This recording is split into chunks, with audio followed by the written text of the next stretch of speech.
Today we dive into a popular topic, but as always, we skim the fat and give you the goods. Of all the continents, Australia may be the smallest, but also the only one to be entirely controlled by a single country. We all know Australia is a huge piece of land, but unfortunately also a pretty small place in terms of population. To give you a better idea of the scale, across the entire continent, roughly 5 cities collectively account for 70% of the Australian population. Furthermore, 90% of this population is concentrated into relatively small urban areas that only account for 0.22% of Australia's total land area. With half of the overall population living within just these red areas, and the other half almost entirely living in these blue areas. Overall, around 85% of all Australians live within just 50 kilometers of the coastline, meaning that there's hardly anyone deeper into the continent's vast interior.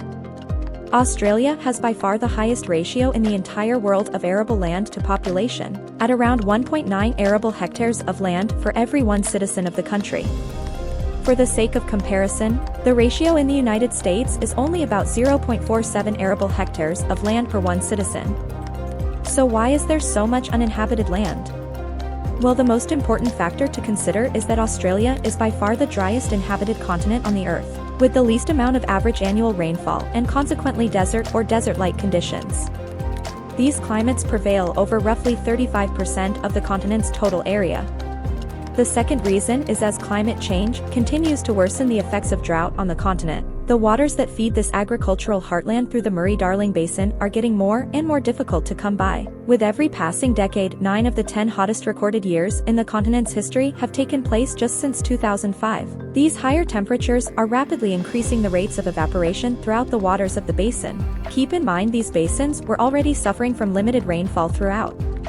This becomes a bigger issue as it's making the water here increasingly scarce, with some sections of the basin at times remaining completely dry for months on end. It's not just the scarcity of fresh water on the continent that makes sustaining a very large population difficult, it's also the scarcity of good land for farming and agriculture growing. The final factor is Australia's 100 years of racist immigration policies. It didn't help that beginning in 1901 the Australian government enacted a policy that would artificially reduce their numbers of immigrants to the continent for decades. This racist white Australian policy restricted immigration to only people of white European ancestry, and initially gave overwhelming preference to migrants coming specifically from Britain. As a result, the flow of immigrants to the continent remained only a trickle of people for decades until the early 20th century, while at the same time millions of immigrants were arriving in the United States every couple of years. The population of Australia continued to decline as others advanced. 1. Lack of water. 2. Excessive dry heat. 3. Migration policies. Now you know. That's all for this video. I hope you enjoyed watching, and if you did, please hit the like button and let us know your thoughts in the comments below. Don't forget to subscribe to the channel and turn on notifications.